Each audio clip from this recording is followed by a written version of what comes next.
State bank of India भी पूरे मामले की अपने स्तर पर जांच करा रहा है। बैंक की विजिलेंस टीम की जांच भी करीब करीब पूरी हो चुकी है। दान की रकम जिस बॉक्स में भेजी जाती थी, उसके बॉक्स की दोनों चाबियां भी अलग अलग लोगों के पास रहती हैं, जिससे रास्ते में होने वाली चोरी की कोई गुंजाइश न रहे। इसके साथ राम मंदिर परिसर और काउंटिंग सेंटर्स में लगे सीसीटीवी सिस्टम को पूरी तरह एक्टिवेट किया गया है। पहले सीसीटीवी फुटेज 45 दिन बाद ऑटोमेटिक डिलीट हो जाता था। अब ये वीडियो 180 दिन तक सुरक्षित रखने की तैयारी चल रही है। चढ़ावे में चोरी की जांच कर रही एसआईटी के पास सिर्फ 45 दिन की सीसीटीवी रिकॉर्डिंग है। उससे पहले हुई चोरी के सबूत खोजने में एसआईटी को मुश्किल हो रही है। इसलिए अब 6 महीनों तक सीसीटीवी फुटेज मौजूद रहेगी। एसआईटी की फाइनल रिपोर्ट आने से पहले ये भी खुलासा हो गया कि आखिर इतना बड़ा घोटाला कैसे सामने आया। 4 मई को सफाई कर्मचारियों को काउंटिंग सेंटर में बने टॉयलेट से सिक्कों का भरा थैला मिला। सूचना मिलने पर चंपत राय ने अपने स्तर पर तुरंत जांच की। 4 मई को काउंटिंग में मौजूद 6 लोगों पर शक की सुई टिक गई। चंपत राय ने लोकल पुलिस की मदद से 6 लोगों के घरों में रेड डाली। एक शख्स के घर से 80 लाख का कैश बरामद किया गया। दूसरा शख्स हर महीने अपनी पत्नी के नाम 2 लाख रुपए जमा करवाता था। उसने अपने अकाउंट से सारा पैसा निकालकर ट्रस्ट के हवाले कर दिया। तीसरे संदिग्ध ने कबूल किया कि उसके पास चढ़ावे में चोरी के 50 लाख रुपए हैं। उसने भी सारा पैसा वापस कर दिया। इस तरह ट्रस्ट ने 1.5 करोड़ रुपए से ज्यादा की रकम बरामद कर ली। चढ़ावे की गिनती से लेकर बैंक में जमा करने तक और ट्रस्ट के सारे खर्चे का हिसाब किताब अनिल मिश्रा ही देख रहे थे। इसलिए अनिल मिश्रा की भूमिका की भी अब जांच हो रही है। ये सवाल भी पूछा जा रहा है कि मंदिर के हीरे जवाहरात के वैल्यूएशन और सेफ कीपिंग का काम मिलने के बावजूद मिंट कॉरपोरेशन ऑफ इंडिया के एग्रीमेंट को किसने अटकाया। अब वो लोग भी सामने आ रहे हैं जिन्होंने मंदिर के भूमि पूजन से लेकर अब तक रामलला को सोने चांदी के आभूषण अर्पित किए थे। मुंबई के राजू मनवानी ने राम मंदिर में 200 किलो चांदी दान की। दुनिया भर में बसे सिंधी समाज के लोगों ने मिलकर चांदी की 200 ईंटें इकट्ठा की। राजू मनवानी ने ये ईंटें राम मंदिर ट्रस्ट के जनरल सेक्रेटरी चंपत राय को सौंपी। न तो उन्होंने राम मंदिर ट्रस्ट से इस दान की कोई रसीद मांगी और न ही उनको कोई रसीद दी गई, लेकिन अब लोग अपने चढ़ावे का हिसाब पूछ रहे हैं। 26 जनवरी को अयोध्या के परिसर में ही उनका कोई हॉल है जहाँ पे हम लोगों ने ये प्रोग्राम ऑर्गेनाइज किया और करीब करीब 150 से 200 श्रद्धालु साथ में चले। हर डोनर साथ में चला और उनको डोनेट किया गया। उसका वीडियो और उसके फोटोग्राफ्स और उनके सारे रिसिप्ट्स और नाम वगैरह हमारे पास थे। हमने कभी रसीद मांगी नहीं, कहा कि दान दिया है तो दान वो कहीं भी लगाए, हमें कोई एतराज़ नहीं है। लेकिन अभी ये जो रोज़ हम टीवी के ऊपर देखने लगे तो सबके दिल में ये लगा कि क्या हमारा दान सही जगह यूज़ हुआ है या मिसयूज़ हुआ है। Indian bullions and jewellers association के नॉर्थ इंडिया हेड अनुराग रस्तोगी ने भी भगवान राम के लिए 3 किलो चांदी का एक दीपक दान किया था। उनके साथ जुड़े दूसरे लोगों ने भी 2 बार में 40 किलो से ज्यादा चांदी राम मंदिर ट्रस्ट के महासचिव चंपत राय और ट्रस्टी अनिल मिश्रा के हवाले की। अनुराग के मुताबिक उन्हें दान की रसीद मिली, लेकिन अब चांदी का दीपक कहीं दिख नहीं रहा। हमने प्रभु को दिया है तो हमारा कोई अविश्वास करने का मतलब ही नहीं बनता, लेकिन आप लोगों के माध्यम से ही हमें पता चला कि इस तरीके की कोई घटना घटी है और ढूंढते हुए फिर भी मेरे मन में कोई ऐसा कोई विचार नहीं आया कि हम ट्रस्ट पे कोई आरोप लगाएं या कोई हमारी जरा सी भी कोई इस तरीके की सोच थी। मुझे जितनी चांदी मैंने दी है, जो दिया, मुझे उसकी रसीद मिली प्रॉपर हर चीज़ की। मेरा कोई एलिगेशन नहीं है, ना ही मैंने ट्रस्ट पे कोई एलिगेशन लगाया है। नहीं हो सकता है आज भी वो चांदी ट्रस्ट के पास बैंक में या उनके गोडाउन में कहीं रखी हो, मेरा वो दीपक भी कहीं रखा हो, क्योंकि पुराने नए मंदिर में तो वो दीपक दिखा नहीं, वो घड़ा भी कहीं रखा हो। मुझे आपको पता है कि जब प्रधानमंत्री जी ने बोला और मुख्यमंत्री जी ने बोला तो हमें अविश्वास करने का कोई प्रश्न ही नहीं होता।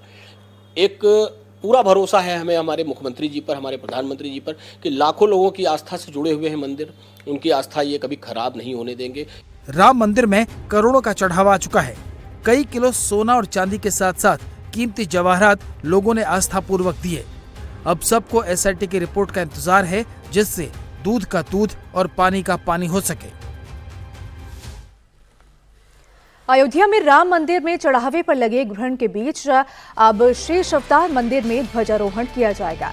पहले कार्यक्रम भव्य तरीके से किया जाना था, लेकिन अब इसमें कटौती कर दी गई है। यूपी के डिप्टी सीएम केशव प्रसाद मौर्य और ब्रजेश पाठक इसमें बतौर मुख्य अतिथि शामिल होंगे।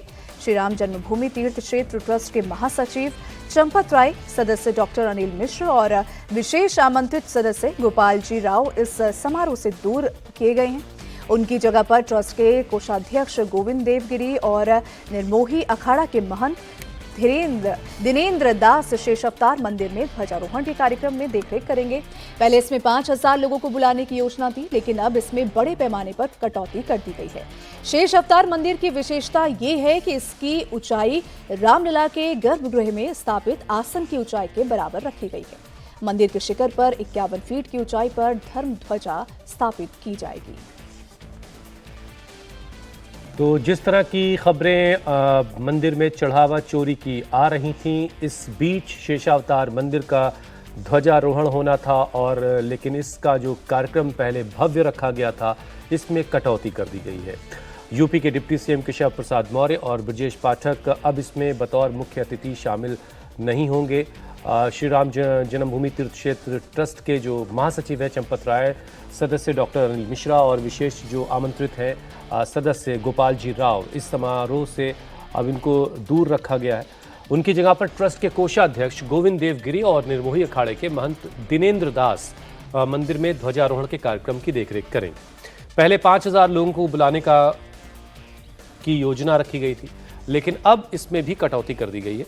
शेषावतार मंदिर की खासियत यह है कि इसकी ऊंचाई रामलला के का जो मंदिर है उसके गर्भगृह में स्थापित आसन के ऊंचाई के ही बराबर है। मंदिर के शिखर पर 51 फीट ऊंचा धर्म ध्वजा लगाया जाना है। इस बीच राम मंदिर के चढ़ावे में गड़बड़ी की जांच को लेकर सुप्रीम कोर्ट में जनहित याचिका दायर की गई है।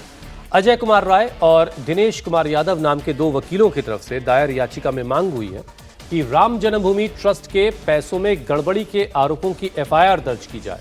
इस याचिका में यह भी मांग रखी गई कि सीबीआई की अगुवाई में एक खास जांच टीम बनाकर निष्पक्ष और एक टाइम फ्रेम के अंदर जांच हो, जिससे यह पता चल सके कि दान के पैसों में कोई गड़बड़ी हुई, कितनी गड़बड़ी हुई, गमन या भ्रष्टाचार हुआ या नहीं हुआ। याचिका में राम जन्मभूमि ट्रस्ट और यूपी सरकार के निर्देश देने की मांग की है कि वो ट्रस्ट के पैसों और संपत्तियों की निगरानी के लिए एक मजबूत ऑडिट और जांच व्यवस्था बनाए। साथ ही सारी जांच होने तक यूपी सरकार और ट्रस्ट को सभी रिकॉर्ड सुरक्षित रखे जाने का आदेश दिया जाए।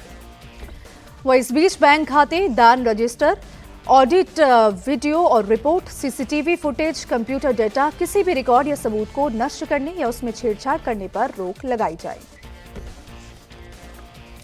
तो अब यह मामला जो चढ़ावा चोरी का है वो देश की सबसे बड़ी अदालत में पहुंच चुका है। 2 वकीलों की तरफ से जनहित याचिका लगाई गई है और इसमें मांग की गई है कि पहले तो इस मामले की एफआईआर दर्ज की जाए और उसके बाद एक सीबीआई इस मामले की जांच करे और जब तक जांच होती है तब तक जो तमाम डेटा है, जो सारी चीज़ें हैं उनको सुरक्षित रखा जाए। जो दान का रजिस्टर होता है, जो ऑडिट के डेटा है, जो सीसीटीवी फुटेज है, वो तमाम सारी चीज़ों को सुरक्षित रखा जाए ताकि जांच जो है वो निष्पक्ष तरीके से हो सके और एक टाइम फ्रेम तय हो कि इतने वक्त के अंदर नतीजे जो हैं जांच के वो सामने आ जाएंगे। और इस मांग को लेकर के 2 वकील सुप्रीम कोर्ट पहुंचे।